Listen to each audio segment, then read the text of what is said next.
வணக்கம்.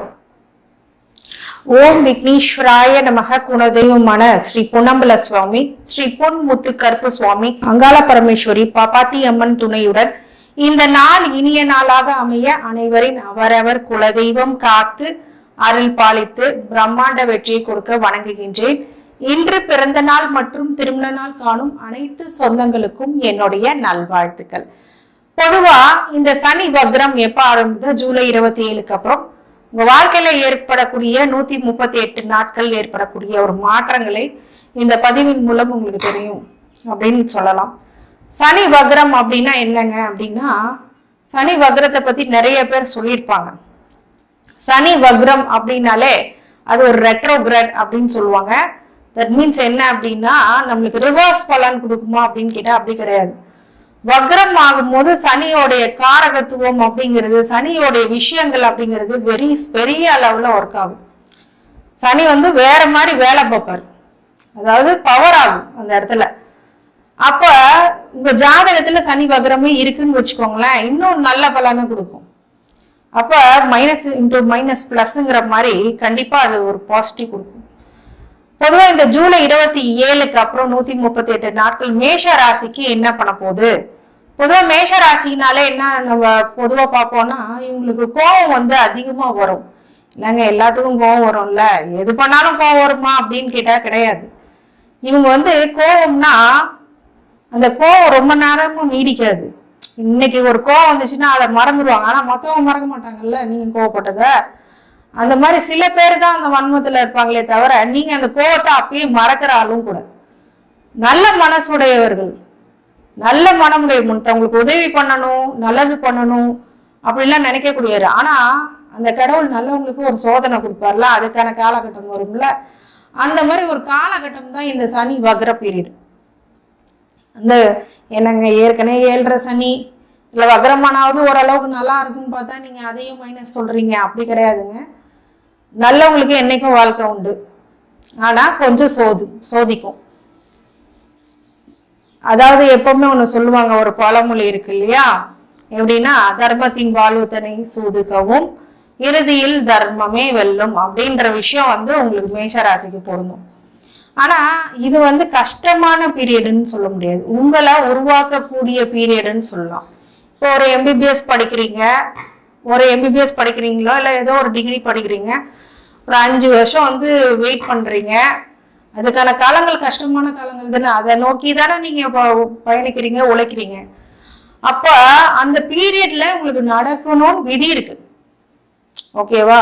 அப்ப அதுக்கான கஷ்டத்தையும் அதுக்கான உழைப்பையும் நம்ம கொடுக்கணும். ஆனா ஜெயிக்கணுங்கிறதுல தானே விஷயம் இருக்கு. அப்ப இதே மாதிரி ஒரு டிசிப்ளின்ல போனீங்க அப்படின்னா இந்த சனி உங்களுக்கு நல்லது பண்ணுவார், அப்படியே ஆப்போசிட்டா பலன் கொடுப்பாரு. எப்படின்னா, இப்போ நம்ம நிறைய பேர் என்ன சொல்லுவாங்க, கரெக்டான நேரத்துல தூங்கி, கரெக்டான நேரத்துல சாப்பிட்டு, கரெக்டான பாடத்தை கரெக்டான எக்ஸாம் எழுதி வந்தீங்கன்னா எல்லாமே கரெக்டாக தான் நடக்க போகுது.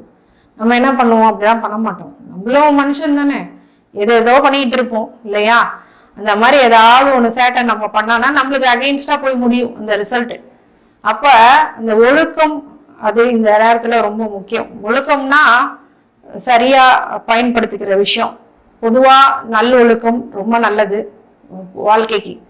அது மாதிரி இந்த நேரத்துல இந்த போதைக்கு அடிமையாகிறது, குடி பழக்கத்தை கத்துக்கிறது, ஒரு இல்லீகல் ரிலேஷன்ஷிப்குள்ள போகிறது, இந்த மாதிரி விஷயங்கள், அதே மாதிரி நேரத்துக்கு எந்திரிக்காம இருக்கிறது, சோம்பேறித்தனம் படுறது, இதெல்லாம் மேஷராசிக்காரங்க தவிர்த்துக்கிறது ரொம்ப முக்கியமான பாயிண்ட்ஸ். நான் சொல்றது இதையே சொல்றீங்களே அப்படின்லாம் கிடையாது. சனி வந்துட்டாருன்னா நம்ம டிசிப்ளினை கடைப்பிடிச்சோம்னா அவர் உங்களை ஒண்ணுமே பண்ண மாட்டார். சனிக்கு டிசிப்ளின் இல்லைன்னா தான், வேலை செய்யலைன்னா தான் கோவம் வரும்.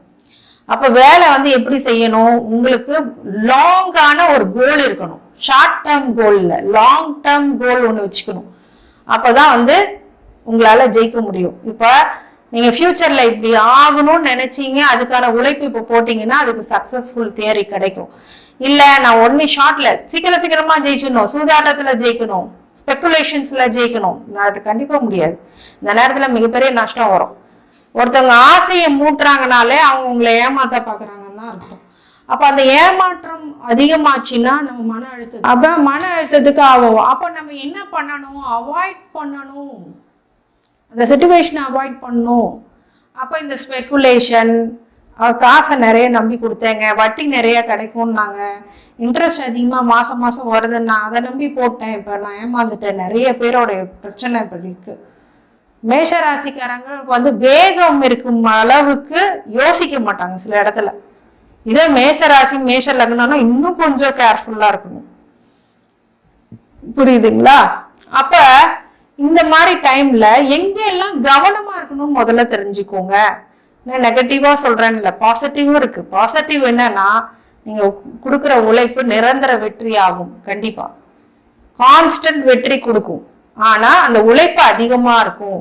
இப்ப பாத்தீங்கன்னா ஆபீஸ்ல கூடுதலான பொறுப்பு எல்லாம் கொடுப்பாங்க அவங்களுக்கு. அப்ப என்ன பண்ணணும், அந்த இடத்துல நீங்க கவனமா இருக்கணும்.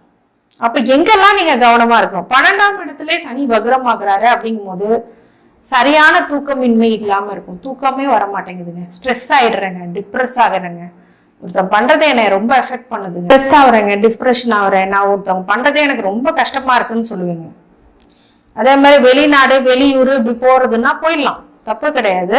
ஆனா அங்க ஒரு பெரிய உங்களுக்கு பிளஸ்ன்றது இல்லை, சரிங்களா? ஆனா பிளஸ் பாயிண்ட் எங்க இருக்கு அப்படின்னா, அந்த 12ல இருக்கக்கூடிய இது தூக்கம் வராம இருக்கிறது, இதெல்லாம் பிரச்சனையை கொடுக்கும். அப்ப அந்த இடத்துல நீங்க அவாய்ட் பண்ணிக்கணும், அதுதான் விஷயம். எக்ஸாம்பிள் இந்த இடத்துல பிரச்சனை வருதுன்னா அதை அவாய்ட் பண்ண நம்மளே பார்க்கணும். அப்பதான் என்ன பண்ணுவோம், ரீல்ஸ் எடுத்து பார்த்துட்டே இருப்போம் இல்லையா? 12-1 மணி ஆனாலும் சேட் பண்ணுவோம், 12-1 மணி ஆனாலும் ரீல்ஸ் பார்ப்போம், 12-1 மணி ஆனாலும் என்னுடைய உழைப்பெல்லாம் அப்பதான் நான் போடுவேன். போடலாம், உழைப்பு போடலாம், ஆனா மற்றது எது பண்ணாலும் பிரச்சனை தான் வரும். கர்மகாரகன் கர்மத்தில் இருக்கும் போது கண்டிப்பாக வேலை செய்யும் போது டிஸ்டர்ப் பெருசா பண்ண மாட்டாரு, கூடுதல் பொறுப்பு தான் கொடுப்பாரு. ஆனா மற்றதெல்லாம் பண்ணிக்கிட்டு இருந்தீங்கன்னு வச்சுக்கோங்களேன், கண்டிப்பா பிரச்சனையை தான் கொடுக்கும் அது. ஸோ 12ஆம் இடத்துக்குரிய சனி வக்ரம் உங்களுக்கு நல்ல விஷயங்களை பண்றதுக்கு அவாய்ட் பண்ணி எதுலாம் அவாய்ட் பண்ணி போகணுங்கிறது தான் இப்ப நான் உங்களுக்கு சொல்ல போறேன். டிஃப்ரெண்டா நல்ல விஷயங்கள் நடக்கிறதோட எந்த இடத்துல கவனமா இருக்கணுங்கிறதும் முக்கியம். ஏன்னா 12ல விரைய சனியா இருக்கிறதுனால எந்தெந்த இடத்துல கவனமா இருக்கணுங்கிறது தான் முக்கியம். அப்ப இந்த இடத்துல எல்லாம் எந்த இடத்துல கவனமா இருக்கும். 12ஆம் வீட்டுல இருந்து 3ஆம் பார்வையாக 2ஆம் வீட்டை பாக்குறாரு. அப்ப என்ன பலன் பண்ணுவாருங்க மேடம்? கண்டிப்பா விரயம் உங்களை பாக்குறாரு, விரயத்துல இருந்து பாக்குறாரு. அப்படிங்கும் போது தன குடும்ப வாக்கு சுப நிகழ்ச்சிகள் நடைபெறும். அது நடக்கல அப்படின்னு நான் சொல்ல மாட்டேன். வீடு மனை வாங்குவீங்க, முயற்சி பண்ணீங்கன்னா டாக்குமெண்ட்டை செக் பண்ணணும், சரிங்களா? அதே மாதிரி குடும்பத்துல பொருளாதார நிலையில கொஞ்சம் பிரச்சனைகள் கொடுக்கும், கடன் வரும், இல்லை தேவையில்லாத செலவுகள் வரும். இந்த மாதிரி விஷயத்துல நீங்க அன்னதானம் பண்றது ரொம்ப பெட்டர். ஒருத்தவங்களுக்கு தான தர்மம் பண்ணாலே உங்களுக்கு பெரிய பிரச்சனை பொருளாதாரத்துல வராது, ஓகேங்களா? அப்ப அது பண்ணிக்கலாம். தீவிரமான பக்தி இருக்கணும், ஆன்மீக பக்தி. அப்போ உங்களை அது ரெக்டிஃபை பண்ணும். அப்போ பொருளாதாரத்திலையும் பாக்குறாரு அப்படிங்கும் போது பொருளாதாரத்துல கொஞ்சம் தனத்துல பாக்குறாரு அப்படிங்கும் போது பொருளாதாரத்துல ஒரு சில சங்கடங்கள் வரும். குடும்பத்துல ஒரு சில 3ஆம் நம்பர் தலையீடு அப்படிங்கிறது தலையிடாம பாத்துக்கோங்க. நீங்க கரெக்டா இருந்துட்டீங்கன்னா குடும்பத்துல பிரச்சனை இப்ப வராது. குடும்பத்துல பிரச்சனை வர வாய்ப்பு அதிகமா இருக்கிறதுனால தேவையில்லாத இந்த அப்போசிட்டா பேசி பிரச்சனை பெருசாக்கி விட்டுருவாங்க. அப்போ அந்த பிரச்சனையை அவாய்ட் பண்ணுங்க. ஏன்னா வாக்குலையும் சனி பாக்குறாரு இல்லையா? அப்ப நீங்க பேசுறதுனால பிரச்சனை வரும். அமைதியாயிட்டீங்கன்னு வச்சுக்கோங்களேன், பிரச்சனை கம்மியாயிடும். இல்ல நான் கருத்துக்கள் நான் சொல்லியே ஆவேன் அப்படின்னா இந்த நேரத்துல அது நல்லா இருக்காது. அப்போ இந்த நேரத்துல அமைதி காக்கணும், பொறுமையை காக்கணும், நிதானத்தை காக்கணும். குடும்பத்திலயும் சரி உங்க வாக்குலையும் சரி ஒரு நிதானத்தை கடைப்பிடிக்கணும். இல்ல நீங்க பேசுறதெல்லாம் கான்ட்ரவர்சியா முடியும் அங்க, சரியா? என்ன இப்படி சொல்லிவிட்டாரு, மற்ற நேரத்துல சொன்னீங்கன்னா பெருசா எடுத்துக்க மாட்டாங்க, இந்த நேரத்துல சொன்னா அது பெருசா எடுத்துப்பாங்க. வளர்ச்சி எல்லாம் இருக்கும், அப்ப இருக்கிற குரோத் இப்ப அதிகமா குரோத் கொடுக்குற போதுதான் உங்க மேல போக்கஸ் அதிகமாகும். மத்தவங்களுக்கு அந்த போக்கஸ் அதிகமாகும் போதுதான் உங்களுக்கு மன அழுத்தத்துக்கு ஆளாக்குவாங்க. நீ ஏன் இப்படி பண்ற, இதை பண்ற, அதை பண்ற இப்படி சொல்லிப்பாங்க. இப்போ மேஷராசிக்காரங்க இந்த இடத்துல கவனமா இருக்கணும். 12ஆம் இடத்துல இருந்து 7ஆம் பார்வையாக 6ஆம் இடத்தை பார்க்கும்போது ருணு ரோக சத்ருஸ்தானத்தை பாக்குறாரு. அப்ப எதிரிகள்னால தொல்லை, சில பேருக்கு எதிரினால, சில பேருக்கு கடனால, சில பேருக்கு உடம்புனால. இந்த 3 விஷயமும் நீங்க கான்சென்ட்ரேட் பண்ணணும். அப்ப எதிரியை கழிக்கணும்னா என்னங்க மேடம் பண்றது? தேவையில்லாத வம்பு சண்டைக்கு போகக்கூடாது. வாண்டடா போலீஸ் ஸ்டேஷன் போறது, மற்றவங்களுக்காக பஞ்சாயத்து பண்ணிட்டு போறது, அந்த மாதிரி விஷயங்கள்லாம் கட் பண்ணிக்கணும். அதே மாதிரி இந்த 6ஆம் வீட்டை பார்க்கும்போது நோய், எதிரி, கடன். அப்ப எதிரி இந்த மாதிரி கண்ட்ரோல் பண்ணலாம். உங்களுடைய மறைமுக எதிரிகள் அப்படிங்கும்போது கடவுளுடைய அந்த தொடர்ந்து அந்த வழிபாடுகள் பலன் கொடுக்கும். அதை வழிபாடு பண்ணிக்கிட்டே வரணும். உங்க குலதெய்வ வழிபாடு அந்த மாதிரி. அது மாதிரி கடன் பட்ஜெட் வைஸ் நீங்க போகணும். அதிக செலவு, ஆடம்பர செலவுலாம் இப்ப கூடாது. முக்கியமா இப்போ வரவு மீறி செலவுங்களும் வரும். அப்ப அதையும் பார்த்துக்கணும். சரி, அடுத்தது என்ன பண்ணணும்? நோய்னா இந்த சில தொந்தரவுகள் வரும். இந்த நோய் பாத்தீங்க அப்படின்னா இந்த காலகட்டங்கள்ல ஆரோக்கியமான உணவுகளை தேர்ந்தெடுத்து சாப்பிடுறது, எக்ஸசைஸ் பண்றது இட்ஸ் வெரி பெஸ்ட். அப்படிதான் நான் சொல்லுவேன். ஸோ இதெல்லாம் பண்ணீங்கன்னா கொஞ்சம் அவாய்ட் பண்ணலாம். இந்த இடத்துல 2ஆம் இடத்துல இருந்து 10ஆம் பார்வையாக 9ஆம் வீட்டை பார்க்கறாரு. அப்ப என்ன பண்ணுவோம்? உங்களுடைய பங்காளிகள் பிரச்சனையில இருக்கும். தந்தை வழி உறவுகளால பிரச்சனை வரும், தந்தையால பிரச்சனை வரும். இந்த மாதிரி விஷயங்கள்லாம் வரும். பூர்வ புண்ணியத்துல அதிர்ஷ்டம் அப்படிங்கிறது, திடீர் அதிர்ஷ்டங்கிறது கிடைக்காம போகும். சில பேர்த்துக்கு அப்படியே அப்படியே போயிடும். அப்ப இந்த இடத்துல எங்க கவனமா இருக்கணும் அப்படின்னா, குலதெய்வ வழிபாடை தொடர்ந்து பண்ணணும். இழுத்து பிடிச்சாவது பண்ணணும். அப்ப பண்ணும்போது கொஞ்சம் சார்ட் அவுட் ஆகும். ப்ராப்ளம்ஸை ரெக்டிஃபை பண்றதுக்கு நிறைய இஷ்யூஸ் இருக்கிறதுனால 9ஆம் பார்வையில இந்த கோயில் சம்பந்தப்பட்ட விஷயங்களை கொஞ்சம் தடை தாமதங்கள் கொடுக்கும் செய்யறதுக்கு. ஆனா அதை மீறிதான் நீங்க செய்யணும். அதுதான் ஒரு வெற்றிக்கான விஷயம். அப்ப 9ஆம் இடத்தை பார்க்கும்போது கொஞ்சம் கௌரவத்துல சில பங்கங்கள் வரும்.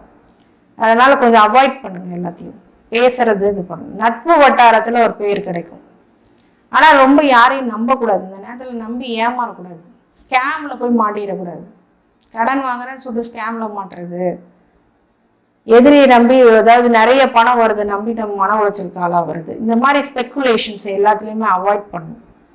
9ஆம் இடத்தை பார்க்கும்போது 2வது வாழ்க்கை வாழக்கூடியவங்க கொஞ்சம் கவனமா தேர்ந்தெடுக்கணும். அப்படிலாம் நிறைய விஷயங்கள் இருக்கு. அப்போ சில எங்கெங்கெல்லாம் கவனமா இருக்கணும் அப்படிங்கிறது உங்களுக்கு தெரிஞ்சிருச்சு. இப்போ நான் இன்னொரு விஷயம் என்ன சொல்றேன்னா, இந்த சனி வக்ரம் பவரா 12ல வேலை செய்யும் போது பழைய கடன்கள், பழைய தொந்தரவு, பழைய விஷயங்கள் வரும்.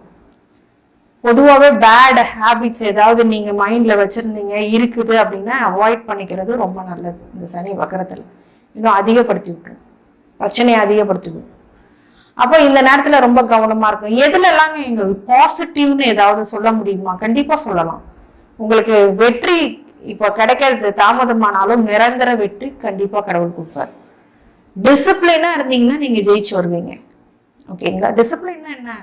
நல்லா சாப்பிட்றது, நல்லா தூங்குறது, கரெக்டா இருக்கிறது, டைமுக்கு பண்றது. டைமுக்கு பண்ணுங்க, இது ரொம்ப முக்கியம். எவ்வளவு ஃபாஸ்டா நீங்க போறீங்களோ சனி உங்களுக்கு ஸ்லோவா கடந்து வருவாரு, உங்களால பிடிக்க முடியாது அவரு. அப்ப அந்த மாதிரி விஷயங்கள்ல சனி வக்ர பீரியட்ல நீங்க ரொம்ப கான்சியஸா எதெல்லாம் பண்ணக்கூடாதோ இருக்குங்க. அதுக்குன்னு நான் ஜாலியாவே இருக்கக்கூடாது மேம், எப்பவும் பார்த்தாலும் சீரியஸாவே இருக்கணுமா அப்படின்னு கேட்டீங்கன்னா அப்படி கிடையாது. ஜாலியா நீங்க சினிமாக்கு போகலாம், விளையாடலாம், சந்தோஷமா இருக்கலாம். ஆனா கவனமா இருக்கணும். 7.5 சனியில வக்ர பீரியட்ல இன்னும் கவனமா இருக்கணும். அப்போ கடமைகளை செய்யுங்க, அன்றாட செய்யற வேலையை செய்யுங்க. மற்றபடி உங்களுக்கு கடவுளுடைய ஆசீர்வாதம் இருந்துச்சுன்னா கண்டிப்பா நல்லா ஸ்மூத்தா ஹேண்டில் பண்ணுவீங்க. தைரியத்தை கொடுப்பாரு அது கடவுள். என்ன ஹேண்டில் பண்றதுக்கு தைரியம் தான் ஃபர்ஸ்ட் முக்கியம். அந்த தைரியத்தை கொடுப்பாரு கடவுள். அப்ப சனி வக்ர பீரியட்ல இங்கெல்லாம் கவனமா இருந்தீங்கன்னா வாழ்க்கை நல்லா இருக்கும். ஜாலியாவே இருக்கக்கூடாது, நான் சிரிக்கவே கூடாதுன்னு சொல்ல வரல, ரொம்ப சந்தோஷமா இருப்பீங்க. ஆனா எந்த இடத்துல கவனமா இருக்கணும்னா சேஃப்டியா இருப்பீங்க. அந்த சேஃபை முதல்ல பார்த்துட்டு அதுக்கப்புறம் நீங்க எல்லா விஷயங்களும் பண்ணலாம். ரொம்ப இல்லீகல் ரைட்ஸ் அதெல்லாம் வச்சுக்கவே கூடாது. இப்போ இல்லீகல் விஷயங்கள் வச்சுக்கவே கூடாது. அதில் ரொம்ப கவனமா இருக்கணும். அடிக்ஷன்ஸ் இது மாதிரி எதுவுமே தப்பா இருக்கக்கூடாது. ரொம்ப நல்ல விஷயங்களை படிச்சு நல்ல விஷயங்களை பண்ணும் போது நல்லதே நடக்கும்.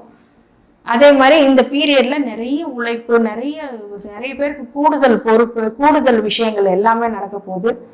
கூடுதலான பொறுப்பு, பட்டம், பதவி இதெல்லாம் கொடுத்து உங்களை சங்கடப்படுத்தினாலும் அதை நிரந்தர வெற்றி ஆகக்கூடிய ஒரு ப்ராசஸ் அப்படின்னு நீங்க புரிஞ்சுக்கோங்க. இந்த மேஷ ராசிக்காரங்களுக்கு அனைத்து ஐஸ்வர்யங்களும், சகல சௌபாக்கியங்களும், மன நிம்மதியும், ஆரோக்கியத்தையும் கொடுக்க வேண்டும் என்று என் பெருமான் ஸ்ரீவாரி பெருமாளை வேண்டி வணங்குகின்றேன். வாழ்க வளமுடன். ஓம் நமோ நாராயணா.